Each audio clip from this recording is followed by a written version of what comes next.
Out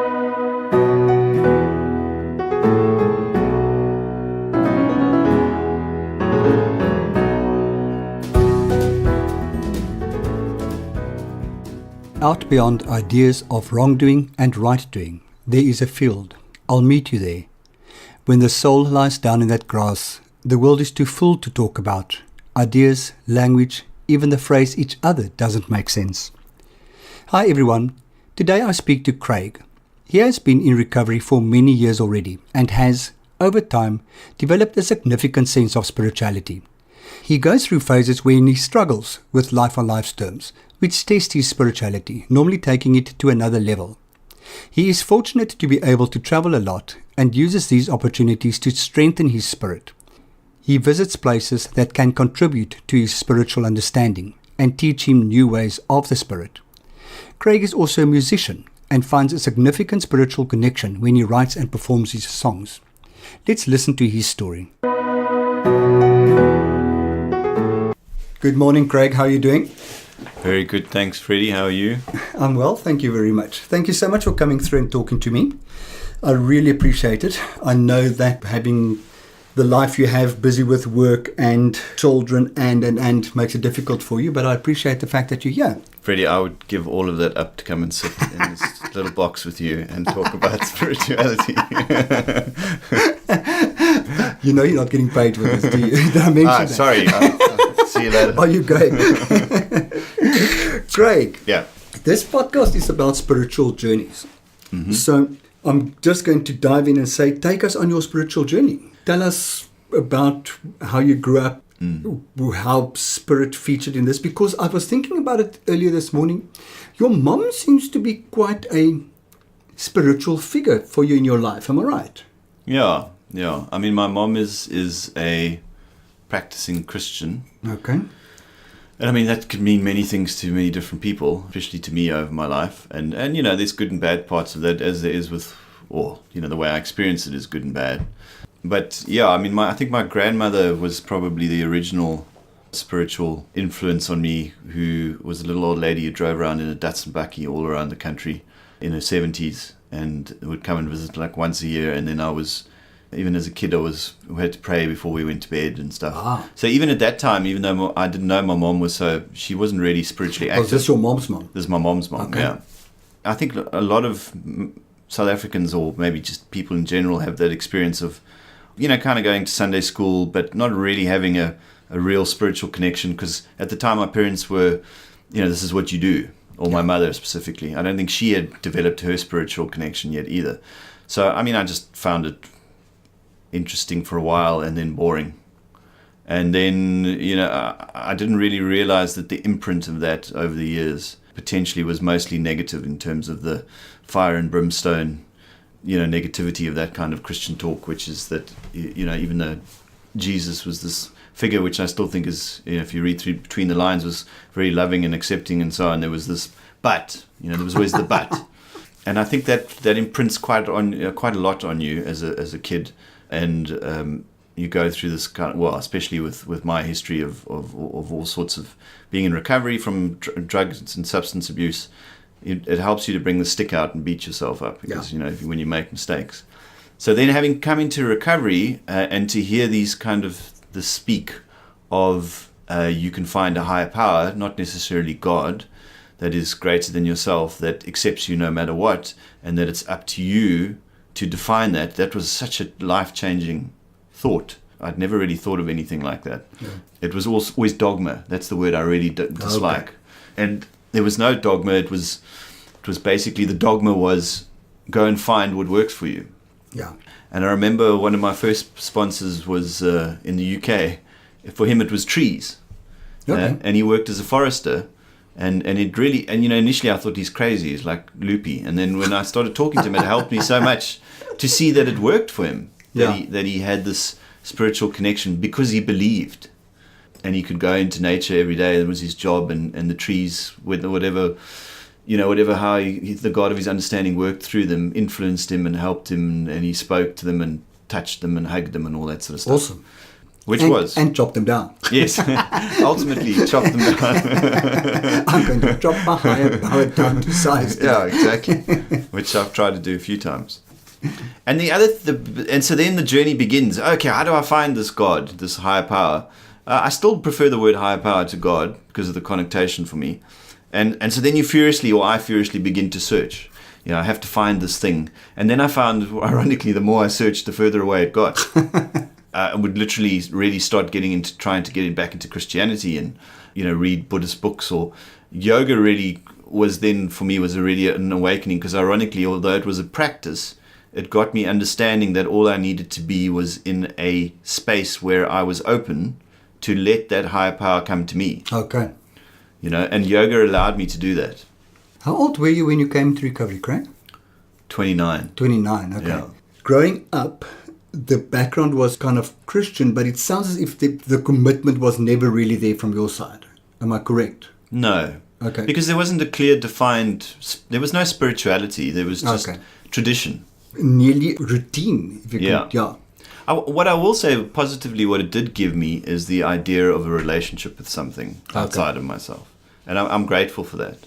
Because I still, ironically, even though I say I struggle to break away from that, I still respond to my higher power in a kind of having a conversation with a being greater than myself in a very Christian, this not up in the sky, but normally this father figure type of thing. Okay. Because it's imprinted and I'm happy, that's okay. Yeah. And once I realized that through yoga that I could just let this experience happen, I needed to do some spiritual work to be in that space. That was the work I needed to do, which was pray and meditate. Not necessarily with any idea of, I didn't have to say I'm praying to this or that or whatever, but just be open to it and then get into those spaces through things like yoga, walking in nature, whatever, to allow those experiences to happen to me. And one of them that was really amazing in early recovery there was two. There was one, and I was driving I used to work in the film industry, and I was driving combi, so I was on the road all the time. Actually, Bob Dylan says, quite a few people say that's one of these most creative places and spiritual places is just driving because of the monotony. Okay. So in a way, it's kind of meditative. And I was driving, and there was a car in front of me, and a little girl, probably 5 or 6, popped up into the back of the car and smiled at me. Now, to explain that to somebody, it doesn't sound like an amazing, but when you've been in sort of such a dark space for so many years, and then something beautiful like that happens, and you're present enough to experience it. Connection. Yeah, it was amazing. And then the other, in the same period, because now I'm in this awakening period, I was in the mountains, sitting in my combi, probably in Grabo somewhere, and I suddenly looked at the mountains and realized this is overwhelming. And I live here and see these all the time, but I'm not present enough or connected enough to really appreciate them. I had the same experience coming into recovery about Somerset West, where we live now. I mean, I hated Somerset West before. It was this place. It was this place that you had to go through to get somewhere else. It never dawned on me that it's actually really a beautiful place. So coming into recovery one day, I don't know how it happened. I must have been driving through on my way to Hermanus or Kleinmond or whatever. And it suddenly dawned on me, this place is beautiful. Mm. So I completely get that. As if your eyes are opened. The awareness is there. Yeah. So your connection with yoga specifically, did that happen quite early in recovery? Or was Yes. And how did that happen? I think through the way that most of these things happen, they're kind of meant to. I met somebody who just said to me, who I'd known through the film industry actually, who just said to me, I've been going to this yoga class and it's amazing. And I thought, wow, yeah, I can lose a bit of weight. That was the first thing I thought. I've heard that yoga helps you lose weight. So that was my first intention. And then I went, and it actually started a lifelong, even though I don't go anywhere specifically, I self-practice now. But the people that I was taught originally, two things. One, I remember that in their bathroom, they had a picture of Buddha hugging Jesus. Oh, wow. And once again, that Christian sort of history in me was like, oh, that's kind of exciting but weird. Yeah. And am I okay with it? And that was exactly the kind of space that they created. That was, stop judging. It's all the same source. Learn how to do this practice and open up to this source.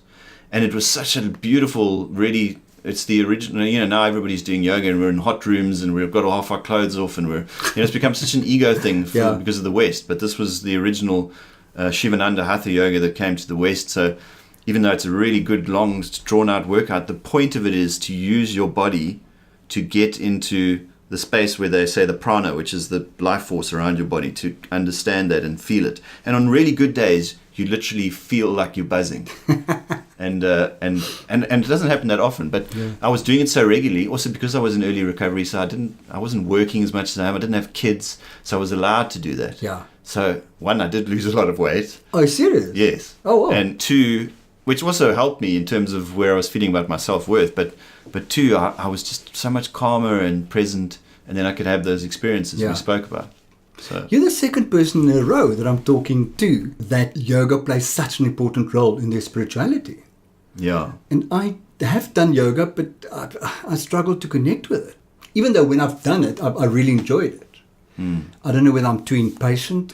It's the realization that nobody's perfect at yoga when you start. And I want to be good at it right from the beginning. So I feel, instead of seeing this as a journey, I feel incompetent and not good enough.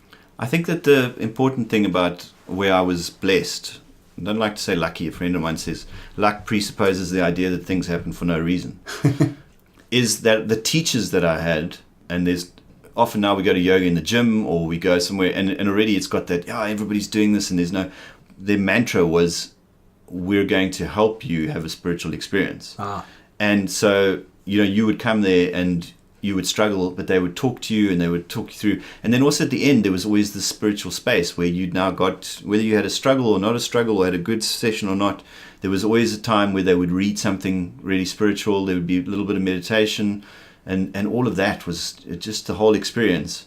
What I'm trying to say is we need teachers to reach these spaces, It sounds as if your introduction to yoga was nearly a spiritual practice instead of a form of exercise. Yes. Okay. But and these days, a lot of people nearly go for the exercise, and if they get spirituality, then that's okay. And it's funny, ironically, because I still do. Those teachers have moved and left and gone to Canada, and I miss them intensely because they became really good friends as well. I still do the self-practice, but because I don't have them in that space, I had to create that spiritual space is really difficult because, as you said, the ego and the mind, I start to do yoga purely for the physical benefits. Okay. And it's always, I've only got half an hour, so let me just get through the sequence. Instead of, the whole point of the sequence is to get into a space that I can enjoy and experience my life and be open to all these other forms of spirituality because I'm present and open-minded and accepting and not judgmental and all that sort of stuff. Yeah. Yeah. Just before coming into recovery, normally our lives are stuffed. Did you have any form of spirituality left? Where were you spiritually when you came in? It was just an insurance policy, which is an intense thing to say, but I always share it. Being on your knees at 6 o'clock in the morning thinking, after a heavy drug binge, thinking I'm going to die, listening to your heart beating, and then suddenly, God, please don't let me die. It was just yes, somewhere in the back of my mind, because of this imprint, ironically, which some can be negative, the positive thing was I knew somehow that there was maybe a chance that there was still this God, even though I had this mixed up memory of it as a kid, that could help me. And I've been talking a lot to people recently about trying to, even though that was what I was doing there, trying to break that thinking about that God is or that your higher power is an insurance policy, and we speak about that as well. And that's quite a difficult concept to get, because recovery is a struggle as well. It doesn't make life get that much easier. It's just that having a higher power is understanding I can get through this, rather than thinking that God is responsible, God's going to change stuff for me, or my higher power is going to change, or it's his fault or not his fault.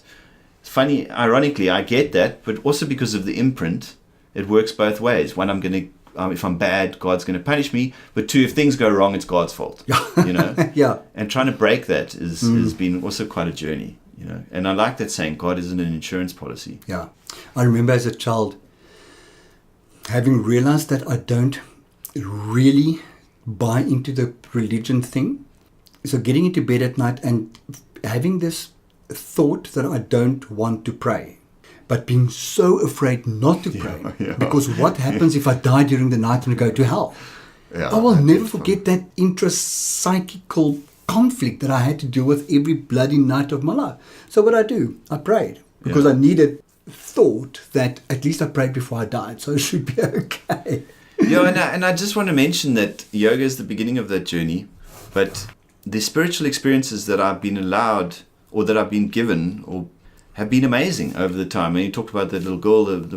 I've been to the ashram where that yoga comes from in India and spent a week there, which was an amazing experience. I've traveled through Sri Lanka and gone to the Temple of the Tooth where they hold Buddha's tooth, all that sort of stuff, and could experience all of those without judgment. I've been to amazing. This is not just about Buddhism or Hinduism or whatever. I've been to churches and lit a candle for Catholic friends and felt a huge spiritual connection, And I love that about recovery, is that it opens. I don't want to be trapped in this kind of dogma of one way of thinking. I'm right, you're wrong. Yeah. And just to have that framework that allows me to have all these spiritual experiences.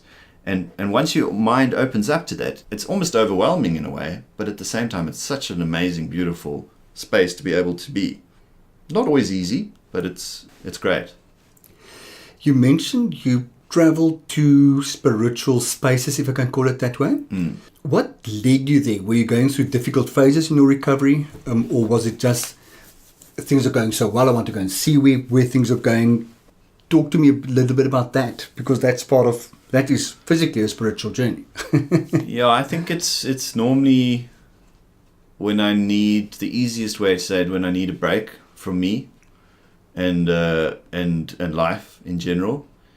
And this is not to say that all the 12-step recovery stuff that we have should be pushed to the side, because ironically, when I've gone on those, let's call them sabbaticals or retreats or experiences, they have touched me in a way deeply, but it also reminded me that I need to return to the one true source of where that spirituality all began, which is, for me, is the sort of my fellowship, my 12-step program, my medicine, Okay. So it's funny because I might even be doing all of that, but somehow I'm drifting away from it a little bit, and then life gets on top of me, and I think I need a spiritual experience, and I have one, and it's an amazing spiritual experience, but it just reminds me that these are out there, and then you can access them, but don't leave the footwork that you need to do, the sort of pillars that hold you in the ground, and also the kind of, the initial opening of the flower that opened you up to these experiences anyway came from surrendering to the fact that, that I am in recovery, that I have a disease,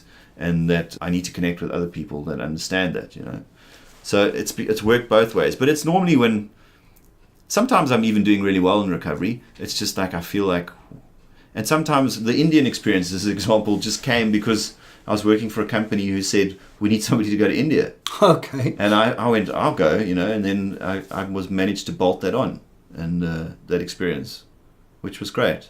You are also an artist. Yes. In terms of music. Yes. Is that a spiritual connection for you? Is that an extension of your spirituality? Or does that connect you to the sex, drugs, and rock and roll culture of music, which isn't exactly spiritual, the way I see it? I might be wrong.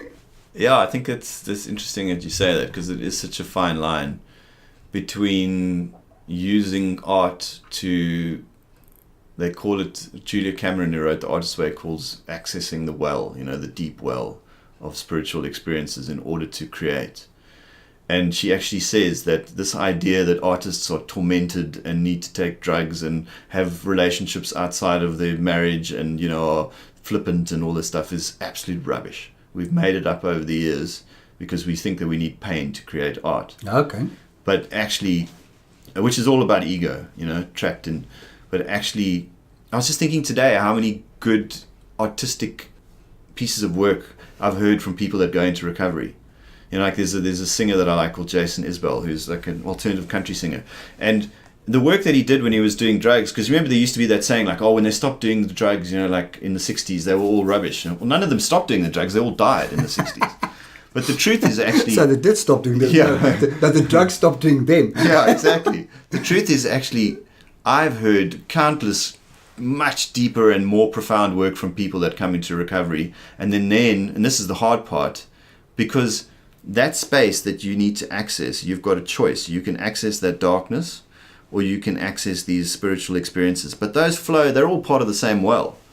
And so it's very difficult. And one of my big journeys that we've spoken about before has been how to be creative and access your spirituality, to use it in a kind of art form that is so ego driven, because ultimately you're putting yourself out there. Yeah. And most of us are doing it because we want some kind of affirmation. But the moments of my spirituality that have been the deepest and the most amazing and interesting is when I have been on stage and just being totally let go of that ego and just being connected to that source, which once again is a higher power. Yeah. That's been amazing. I remember doing a concert at the Baxter, like 2 or 3 years ago. I've never played at the Baxter, especially not on my own. And through a series of events, I ended up playing there.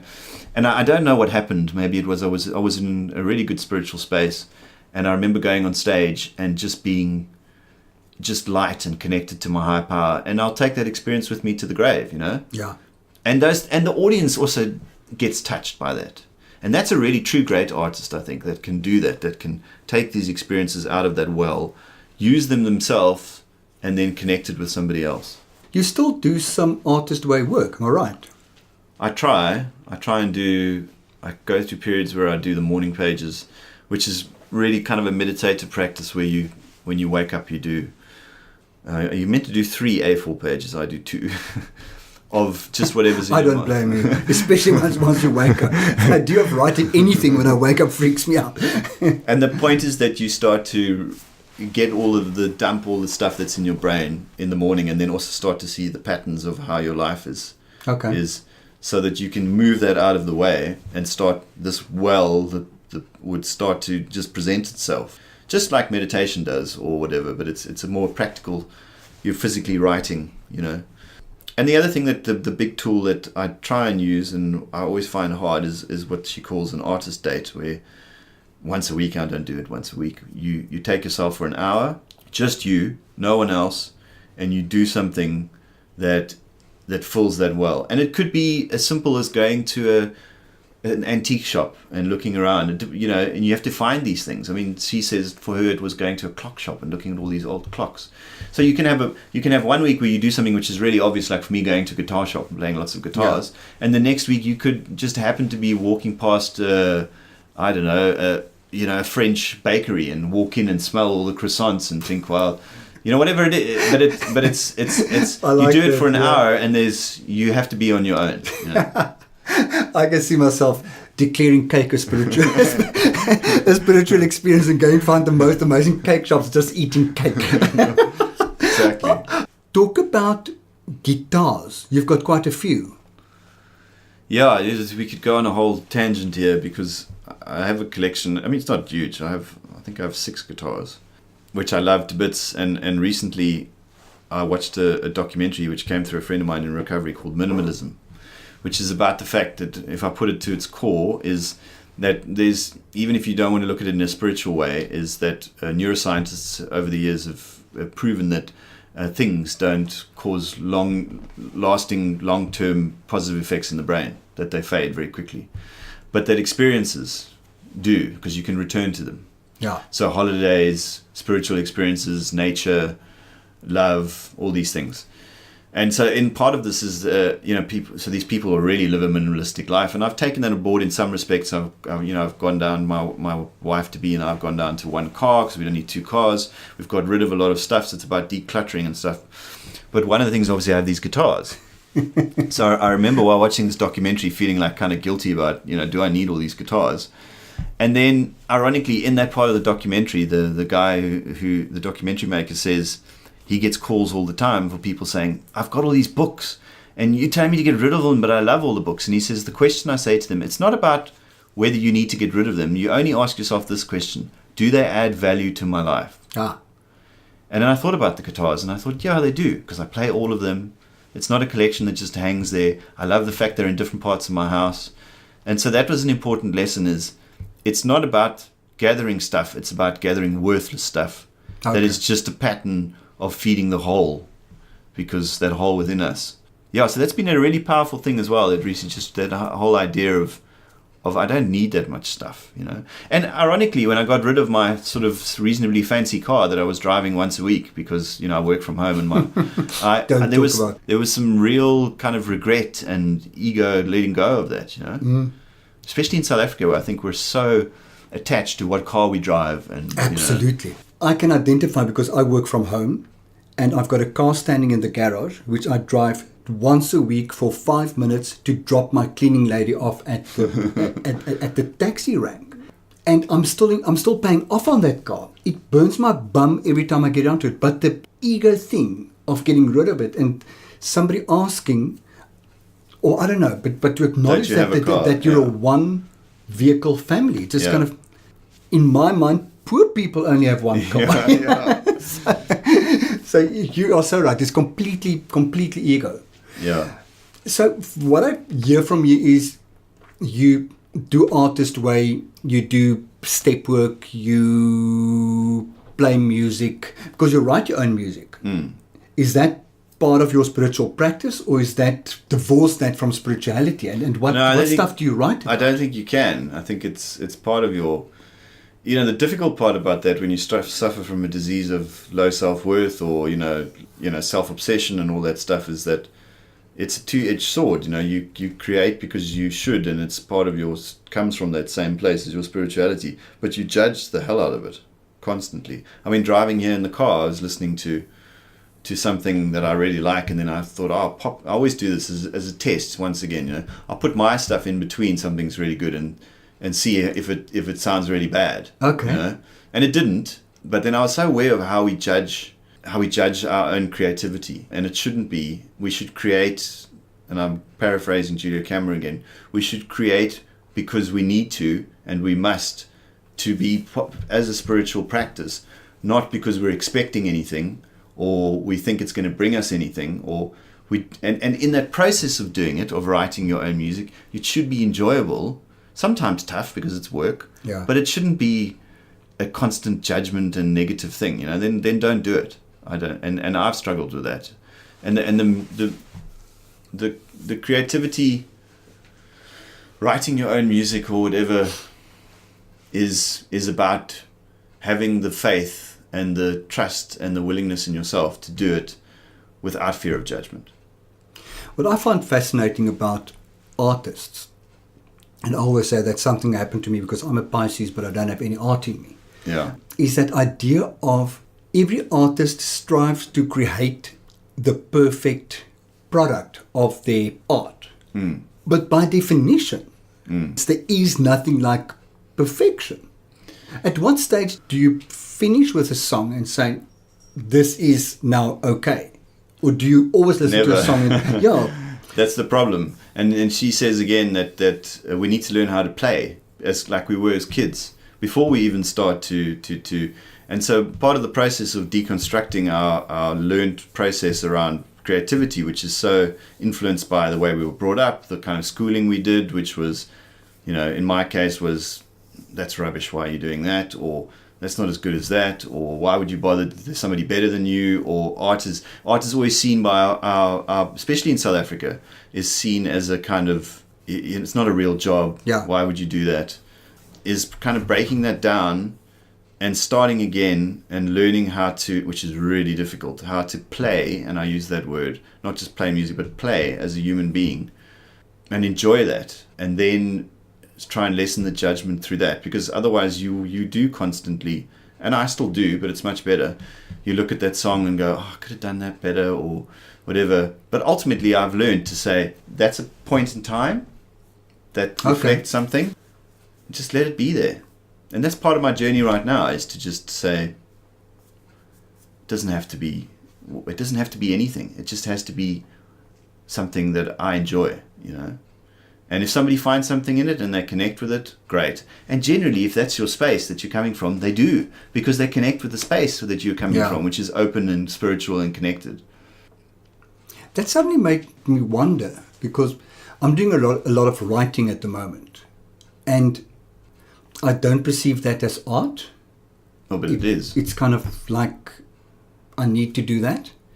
And I also don't strive towards perfection. I'm very okay to say this is good enough. Which makes me think, oh my God, even if it is an art, am I just not proud of the product that I'm producing, or what is it? Great. What other spiritual practices do you have? Things you do that you feel contribute to your spiritual fitness? I love that term. Swimming, because it's meditative. just being in the pool and doing laps, but your mind, once again, through a kind of, continuous monotonous action, you access parts of your mind that allow you to think about things that you wouldn't normally, because you're just drifting. So that's always been kind of connected to me to the yoga. Kind of always done the two together as a combination. I don't do enough of it. The one good thing that my father gave me was being what was then called a forester, which is basically like a mountain club, or a member. But the foresters were allowed to go into all the sort of private parts of the Western Cape, into the forestry department areas and stuff. Was just finding a way to connect with nature, like just being. So the mountains definitely, and the sea, but going to the Cederberg every holiday when I was a kid and spending 2 weeks camping in the bush, and it's a huge spiritual space for me, being barefoot and running around. And even now in my 40, the first thing I do when I'm on a holiday in December is I don't wear shoes. Okay. Just that feeling of being free, and the big thing talking about swimming is water. Water is such a spiritual space for me, being enclosed in it on my skin, swimming in the sea.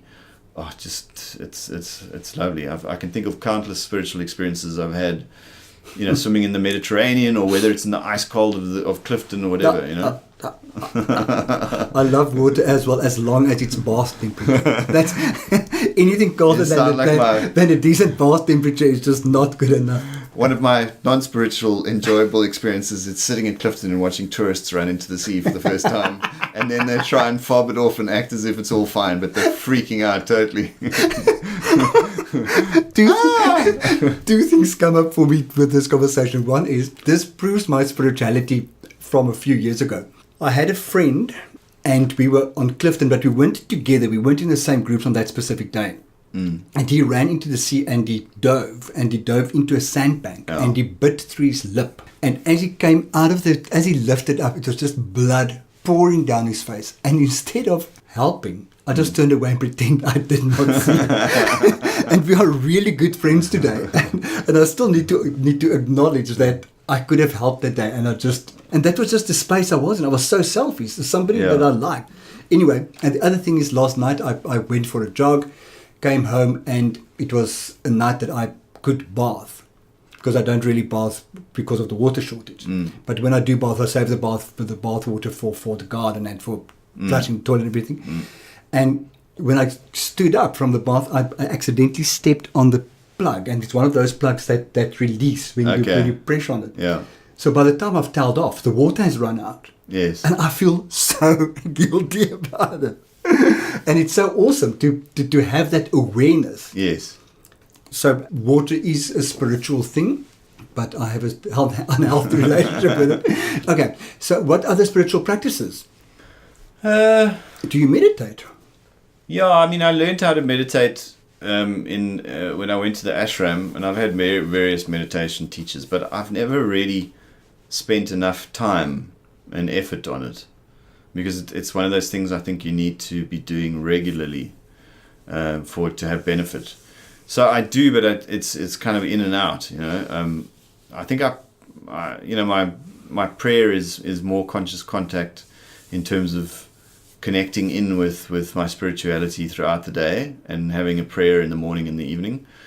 I just don't have the time, which is when you have 3 kids, and so you have to, when you've got a busy life like most of us has, you have to find pockets of time and experiences within your life to kind of connect spiritually.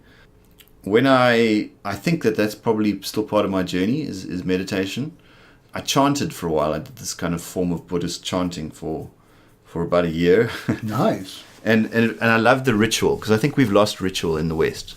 The sound of saying something or doing something every day, and the words, Japanese words, and holding a rosary in your hands, all that sort of stuff. That's why I sometimes like my Catholic friends who have that ritual still. I think we've missed that in the West. Yeah. And so I did that for a while, and ironically, the whole point of that was, or this specific sect, is that you chant to bring out your Buddha nature, which is your real nature. So all the things that are bad in your life will reflect back at you until they change. So the irony was that's what happened to me. My relationship needed to change. I got divorced. I wasn't being responsible in terms of work and earning money. That changed. That's one of the reasons I got divorced. And so all these things that came out of it were negative, and I stopped chanting. But ironically, the guy who was my teacher told me that if you start chanting, you're going to go through a period of pain because the things are going to be reflected. And I did, and then I stopped because I just associated chanting with this huge rift and pain in my life. Okay. But I enjoyed the ritual about it. When I was in rehab, we did one meditation session where we listened to a song and we had to kind of sing with a song. And the song was, I am the light of my soul, I am bountiful, I am beautiful, I am bliss. And they sang it in so many different ways. It doesn't matter how you prefer to sing it. You always work right in some other way. Yes. And it's such a powerful thing. I will never forget how amazing I felt after that half an hour. Yes. And is that the type of chanting, is it an actual... No, you say Nam Myoho Renge Kyo, which is like an ancient... And basically there's no real explanation of it, but the words mean, show me my true nature. Okay. And then, they believe that it actually changes your direction, your life. It can change it can physically have a physical effect on the path of your life. Yeah. When I do something like that, it's as if I connect with a vibration. It's as if there's a vibration outside of me and inside, and suddenly I manage to bring the two together, and that feels really, really good. Yes. Yeah, and also just the vibration of as a musician of chanting is lovely because it sits in that part of your brain and it reverberates. And like the Om in the sound, the sacred sound in Eastern philosophy is proven by scientists to have a meditative effect on us, because just the sound of Om, just in your you can feel it, So there's always spirituality can be. There's not necessarily, we're always disassociated with science, but it's so connected to science, and it's so connected to the parts of science that still can't explain things, which is ironic because science is constantly trying to explain all the things that we don't explain. I wonder if we just let it go and believe that, that's the whole point of spirituality, is that it's faith and connection without having to know what is or what's behind it. It just is. It's an amazing that realization where we don't have to understand everything. Yeah. It's okay to not make it a brain process. Yeah. That's really powerful. Yeah. Craig, last question. Are you happy? Yeah. I'm happy if I'm doing these things that we spoke about. I think at my core there's I don't know if you've ever done this, my therapist did it with me, where you cut an apple in through the center and you see the core, and it's like it's perfect with the little pips in the center. And she cut it for me, and she always uses it as an example, is that we think at our core that we're rotten, but it's just the fact that we, life and life experiences as framed that in our brains and in our hearts, but actually at our center we are not, we're perfect. So the whole point of spirituality, that's why I'm saying doing these practices, and the question about whether I'm happy is, I can be happy if I can get out of the way to access these things. Because then I'll find my real core, which is happy. Yeah. But I'm not happy all the time. You're not on drugs.